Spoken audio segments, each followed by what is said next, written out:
Hey soldiers, is the U.S. economy headed for a total financial collapse? Are we headed toward the cliff of insolvency in this car that we call the United States economy? Don't you ever.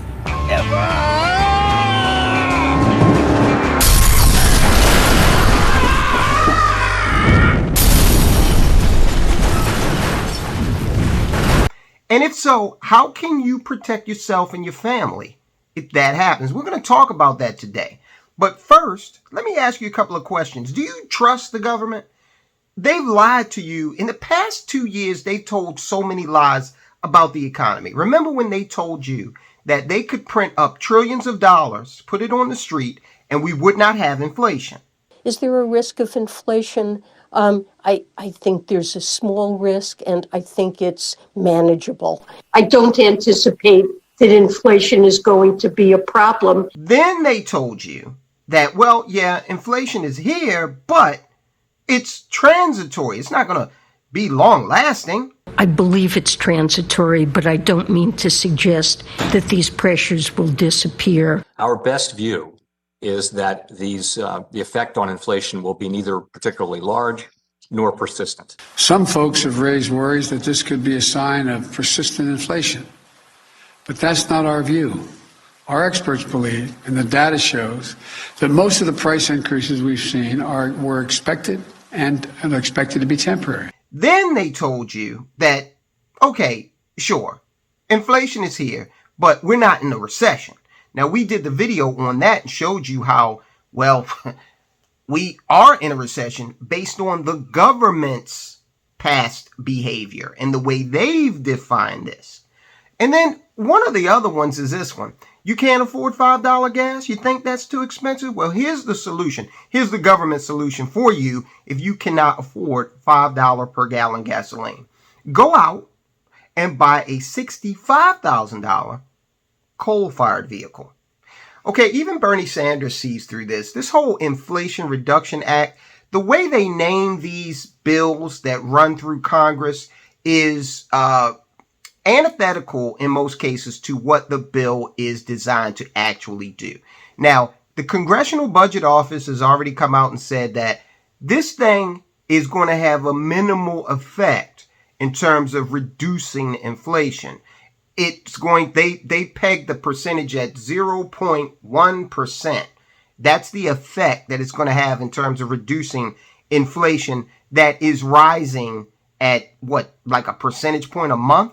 Check this out. Now, we've been over John Williams' shadow stats in the past. If you look here and look at the 1980s based inflation alternative, we see that, yeah, this red line shows you that we're at 9.1% as of the June reading. But in actuality, as of the July reading, I'm sorry.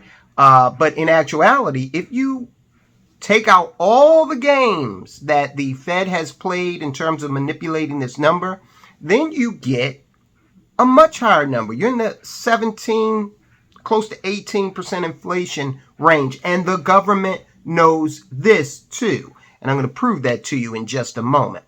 So when we look at these numbers, we understand that the government has been lying steadily. So they're not going to come out and tell you that we are headed for a total economic Venezuela-style collapse at some point. Now, I'm not predicting when, but I think it's just something that's going to happen. It's irreversible at this point. Let's get into why I think it's irreversible. Well, if you look here at the U.S. debt clock, we refer to this quite often. You can see the rapid rate of ascent of our national debt. But if you also look at the U.S. federal debt to GDP ratio, we see that we're at 123.39%. Why is that significant? Because that means that we are spending more than we are taking in, okay? We're at 123%. Well, what would this mean in your life? This would mean that if you're making, let's say you are making a $100,000 per year. Okay, so what 123.39% would mean for you is that you are spending $123,000 per year. Okay, so not only are you overspending, you're spending more than you have, But in order to do that, you've got to use credit to do that. So credit actually makes it more expensive because there's an interest rate that is coupled with that. So we're spending, I hate when people say like drunken sailors, because when a drunken sailor is out of money, they stop spending. Okay. The night is over. So we've got the Inflation Reduction Act. We've had Bernie Sanders come out and make some remarks about that. But let's just go through what we've learned since the last video, because the last video we did was on the Inflation Reduction Act. But we've learned a lot more since. Senate Democrats late on August 6th advanced a mammoth spending bill on climate and energy, health care, and taxes after overcoming unanimous Republican opposition in the evenly divided chamber of the Senate. Democrats had to drop a significant part of their plan for lowering prescription drug prices. Okay, so right there, we're going to get more IRS agents. We're going to get all of these fancy climate regulations, but your prescription drug prices will not decrease. But here's why. The provision would have essentially forced companies not to raise prices higher than inflation.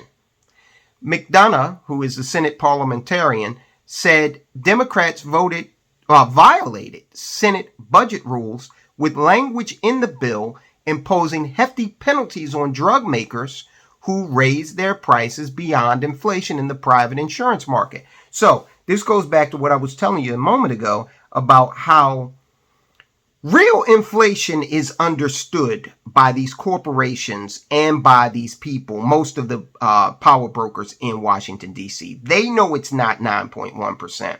And these companies pushed back and said, hey, wait a minute.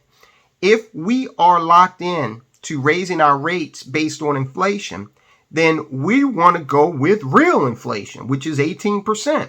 The government cannot afford to have the masses understand that that's really where inflation is once you take out all the tricks and all the little permutations, mathematical permutations that they built in to try to get you to believe in a lower number, 9.1%, which is still high. But the real rate is double that, almost double that. These corporations know it. The Senate knows it. So they removed that provision. All right, the people that we put in office, we vote for these people who go down to Washington, D.C. or these state capitals or City Hall, and they are making decisions that are very detrimental to the economic health of this country and contributing to driving that car over the fiscal cliff. A large portion of the $700 billion Inflation Reduction Act, an estimated $313 billion, is expected to be generated by increasing the corporate minimum tax to 15%. Now, a lot of people, uninitiated, they're not soldiers of finance, are going to get happy about that. Yeah, stick it to the man. But you know what? That additional cost that these corporations are going to incur, they're not worried about that because they're going to pass it on to you, the consumer. This tax that the government is placing on these corporations, they know full well what the corporations are going to do. They're fine with it. These senators and congresspeople, they're invested in Apple. They're invested in Microsoft. They know how it works, okay? And they're going to do nothing. They're going to write not one word of legislation that would disadvantage their own personal financial position or the positions of the members of their club or, their alumni association, the board that they might want to be on after they finish in Washington, D.C., on and on and on. Understand the relationships. So, while the remaining amounts include $288 billion in prescription drug pricing reform, okay, and $124 billion in internal revenue service tax enforcement. So they're going to slide you $288 billion in reform, not reduction, reform on prescription drug prices. And what that means, okay, is that they're just going to go in there and fiddle around with the language in existing law and existing regulation. That's all they're going to do. But They're going to do a lot more than that when it comes to the IRS. We did the video the other day about how the IRS is going to be weaponized against the middle class.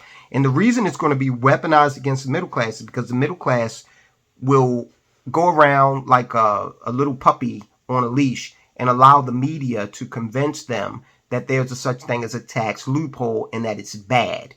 There are no loopholes in the tax code. There are laws in the tax code. There is nothing in that code that will allow this person to do something and not that person, okay, if similarly situated. They don't have to both be rich. You can have a small business making $100,000 a year, and you can take advantage of some of the same aspects of the tax code that Bill Gates, or let's say the CEO over at Apple, Tim Cook, okay, because Gates is out of his companies. Let's get this straight. The tax code doesn't have loopholes in it. That's a lie that is perpetuated by the media to get the middle class to continue to willingly pay for all of these things that the government wants and wants to just, throw out there. But the rich know the tax code, so they're not paying. We looked at the chart the other day and we saw that 19% of this bill will be foisted onto the backs of the wealthy, million and greater income.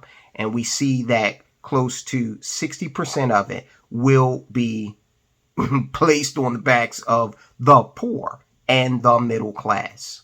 Okay, and the way they're doing that is they're increasing this IRS budget to make sure they come after every dime that you make in income anywhere, anyhow.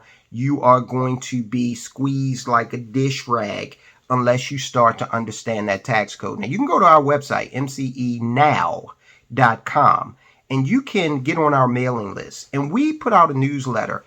It comes out monthly, but we'll put it out more frequently if the situation demands. And we only cover one subject in that newsletter. It's pretty brief and concise. Got charts and graphs in it to help you understand what's going on. But go on over there, sign up at the website so that you can begin to understand some of these concepts that wealthy people understand, so that you won't have to be sitting there like a dupe as Washington spends all of this money and then turns around and expects you to pay for it. Bernie Sanders, he has said about this bill, I want to take a moment to say a few words about the so-called Inflation Reduction Act that we are debating this evening. Sanders said just after voting with Democrats to advance the bill to debate on the Senate floor. I say so-called because according to the Congressional Budget Office and other economic organizations that have studied this bill, it will in fact have a minimal effect on inflation. And then I told you where the Congressional Budget Office has declared this week that the $740 billion piece of legislation would only affect inflation by 0.1%. So it's not going to reduce inflation. Trust me, it's going to increase inflation. All right. So they're trying to make you believe that they're going to pay for this bill, the close to $1 trillion bill. They lopped off a little bit of it so the headlines won't hit them with, another $1 trillion spending package. But they're trying to make you believe that they've got it all figured out. It's going to pay for itself because you, the taxpayer, are going to pay for it. But listen, even if we had a system of total confiscatory taxation in this country where you took everything from everybody, you could run this country for probably the better part of a year, if that long. And then things would come to a halt. There's just not that much money out there, as we saw when we looked at the 123% debt to GDP ratio. So, guys, what can be done about this? We need to talk about that. Look, we always go over things that you can do to prepare yourself financially. But look, let's expand this because we've been expanding the definition of wealth. So let's expand this. One of the things you need to do is continue to stock up on the things that are integral to you sustaining your life, like food, okay? You don't want to be subject to these fluctuations in prices or availability of food. Now, if we're headed for an actual economic collapse, again, I don't know when that might happen. But as we saw in Venezuela, look, let's just get real with it. The people in Venezuela were forced to go into the zoos and start harvesting those animals. Okay. Don't trust me. Look it up. So you want to have the means to be able to feed yourself, because if you can't fuel this asset, your human body, nothing else matters. Okay. You want to also put away those things that might help you in everyday life that may be in short supply or extremely expensive in a total economic collapse, like tools, for example. Now, part and parcel of the whole, food thing, food security thing is, of course, growing your own food. We've talked about that ad nauseum on the channel. You may not have a big plot of land. That's fine. Go to a community garden. Do what you can. If you do have, an acre or so, think about an area of your property where you can actually grow some food on it and replace that area where it's just grass. Okay, it might be beautiful, but wouldn't it be more beautiful if you could look out on that and say, man, at least I can eat. I can actually sustain myself and my family with this food. This is an important one. Learn a basic skill. Okay, I was in a position where I felt so naked without a skill, and the reason I felt that way is because all of my brothers are mechanically inclined. I have a brother who went to a junkyard called Crazy Ray's here in this area, and over time he actually built a Chevy S10, okay, with parts. This was the wildest looking thing. You actually had to start it with a light switch, and this guy got this thing through Maryland motor vehicle regulations, and it was roadworthy. So I felt naked without a skill. So what did I do? I joined a volunteer fire department. I became a firefighter, and I became an emergency medical technician. And I gathered knowledge that was very practical, especially when it comes to the EMT part. The firefighting part too, because it showed you how to, improvise and be very practical in different day-to-day things. Okay, I learned a lot in both positions. So go out there and figure out a skill that you can have, that you can own, okay, so that you won't be at the whims of having to, purchase this skill if it's in short supply, or again, the prices are off the hook, or you can trade that skill for maybe another skill that you may need. All right, go out there and build community, build relationships. I'm not saying you have to build some commune and retreat to the woods. I'm saying build relationships. Understand who knows what in your community. Communicate with people of like mind who understand the situation. There are a lot of people who don't. So this might be a little challenge for you. But communicate with people of like mind. Understand the skill sets that they have. Share with them some of the skill sets that you have. And that way, maybe you can build some sort of cooperative network when things take a turn. Now, again, I am not predicting a time frame. This could happen next year. It could happen, 15 years from now or 20 years from now. But the data we've gone over substantiates the argument here. All right, the last one I want to go over is your ability to protect yourself and your family. Now, we have a Second Amendment in this country, and I think you should use that. I'm a very pro Second Amendment advocate. I know the FBI is not too high on that these days for some strange reason. I am a law-abiding citizen. I don't have so much as a point on my driving record. And I am a responsible Second Amendment advocate. So I think that to the extent that you are comfortable with firearms, you should go and you should obtain some. You should get well trained in the use of them, and you should continually train, okay, because it's a skill that can go stale. And in that way, because look, human nature is what it is. And you can look throughout history, when economies fail, people don't become more virtuous, more egalitarian. It brings out the animal in us all to an extent. Because some people, if they're not able to eat, well, instinct is going to kick in at that point. And you've got to be able to protect yourself and your family. So this has been kind of a diversion from what we usually talk about in terms of financial preparedness. But again, if we're facing a total financial collapse, then, look at Venezuela, okay? Look at Zimbabwe. Study those situations to understand how this looks, all right? Look at Russia after the Cold War ended and they reverted away from communism and stopped being the Soviet Union and started just being Russia. There was some, adjustment period there economically. This all is going to come to a head. These numbers are going to come to a head at some point, and you've got to be ready for that. All right, guys? Okay, guys, watch this video right here. It talks about central bank digital currencies and how the government can exercise an all-new degree, an historically unprecedented degree of control over you and your life, your total life, including your finances. If you thought that what was going on would be impossible to implement, take a look at this video because the central bank digital currency makes it possible. Guys, I'll talk to you soon.